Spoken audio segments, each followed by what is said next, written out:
The distress beacon echoed through the void of space, a desperate cry from the mining colony of Kepler 442b. The message was simple, transmitted in the universal galactic language.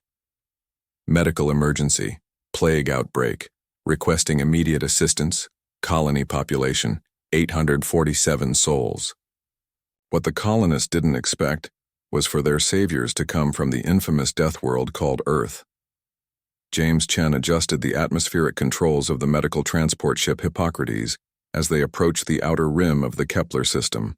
His dark eyes scanned the readouts with practiced efficiency, though his jaw was tight with concern. Beside him, Dr. Lisa Rodriguez finished sterilizing another batch of medical equipment, her movements precise despite the ship's subtle vibrations.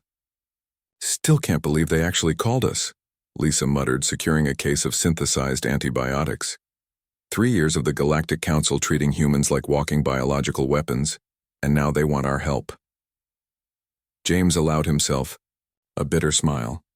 Funny how perspective changes when you're dying, isn't it? He pulled up the colony's medical data on his console. According to their transmissions, they've lost 60 colonists in the past week. Whatever this plague is, their sterile world immune systems can't handle it. The irony wasn't lost on either of them. The galaxy's civilized species had evolved on sanitized worlds, planets with minimal bacterial diversity, stable climates, and predictable ecosystems. Humans, on the other hand, came from Earth, a chaotic death world teeming with viruses, bacteria, parasites, and environmental extremes that would kill most galactic citizens within hours. It made humans pariahs in polite galactic society. It also made them uniquely equipped for situations like this.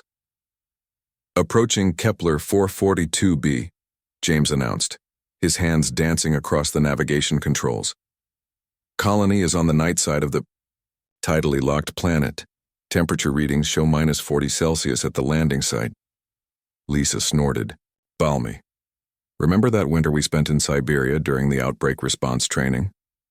-63 and counting," James recalled. "This'll be a vacation." Their ship descended through the thin atmosphere, past ice formations that glittered like crystal monuments in the starlight. The colony sprawled beneath them, a collection of interconnected domes and tunnels designed to protect the inhabitants from the harsh environment. Emergency lights flashed red across the settlement, painting the ice fields in an ominous glow. As they landed, James noticed the reception committee waiting on the landing pad. 3 figures in full environmental suits, maintaining a cautious distance from their ship.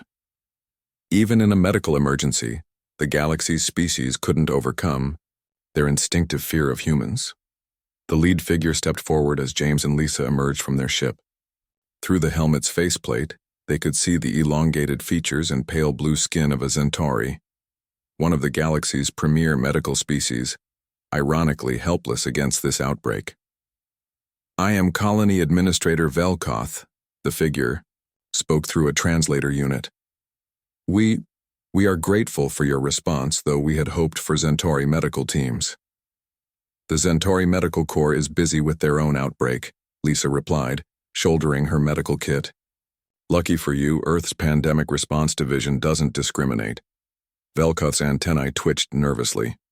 "We have prepared a quarantine area for you to work from. For everyone's safety, we request that you maintain isolation protocols." "No," James interrupted firmly. "We need direct access to your patients. Full examination, tissue samples, atmospheric readings from their living quarters. We can't help you from inside a bubble."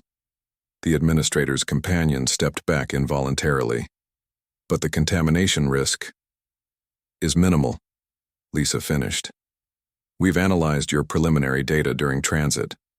This pathogen is likely environmental, something your people picked up from the ice mining operations. It's probably something that wouldn't even register on Earth's pathogen scale." They were right. Within 2 hours of examining the patients, Lisa had identified the culprit, a prehistoric bacterium released from deep ice deposits, completely harmless to humans, but devastating to species with sanitized immune systems. James had already begun synthesizing a targeted antibiotic, using equipment that seemed primitive by galactic standards but was perfectly suited for rapid field deployment. "This is remarkable," Velkoth whispered, watching James work without environmental protection in a room full of infected colonists. "Your people show no fear of the contagion." James looked up from his work, noting how the colony's medical staff maintained their distance even while he moved freely among their dying people. "Fear doesn't cure diseases," he said simply. "Action does." Lisa emerged from the colony's computer systems, having traced the outbreak's origin. "Found your source, Shaft 7 of the mining operation. You broke through into a prehistoric ice formation last month. Recommend sealing it permanently after we clean up this mess." As the hours passed, something remarkable happened. The dying colonists began to recover. The antibiotics, synthesized from James's analysis of Earth bacterial samples, proved devastatingly effective against the alien pathogen. More importantly, the human medical team's fearless approach, working directly with infected patients, taking samples, providing comfort without environmental barriers, began to shift the colony's perspective. "I don't understand," one of the colonists whispered to Lisa as she administered treatment. "Aren't you afraid? Our own doctors won't even enter this room without full isolation gear." Lisa smiled, her hand steady as she adjusted the patient's IV drip. "On Earth, we call this Tuesday. You should see what we deal with during flu season." By the end of their second day, the outbreak was contained. The colonists were recovering, the mine shaft was sealed, and preventive protocols were established. As James and Lisa prepared to depart, Colony Administrator Velkoth approached them on the landing pad. "I owe you an apology," Velkoth said, his translator carrying an unusual note of humility. "We have misjudged your people. The galaxy calls you Deathworlders as if it were a curse, but perhaps it's exactly what you needed," James said, sealing the last of their equipment cases. Lisa paused at the ship's airlock. "Administrator, when you file your report with the Galactic Council, remember something. We didn't come here because we're not afraid of death. We came because we're not afraid of life, messy, dangerous, unpredictable life. Sometimes that makes all the difference."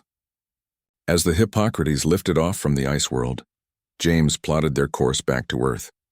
"Another successful mission for the Deathworld Medical Corps," he said with satisfaction. Lisa settled into her seat, already reviewing case files for their next assignment. "Think the galaxy will start taking us seriously now?" James smiled, watching the stars wheel past their viewport. "They asked for aid and we gave them exactly what they needed. Sometimes being from a death world is its own kind of superpower." Behind them, the lights of Kepler 442b's colony burned steady and bright against the cosmic dark, a beacon of life sustained by those who had learned to thrive in the face of death itself.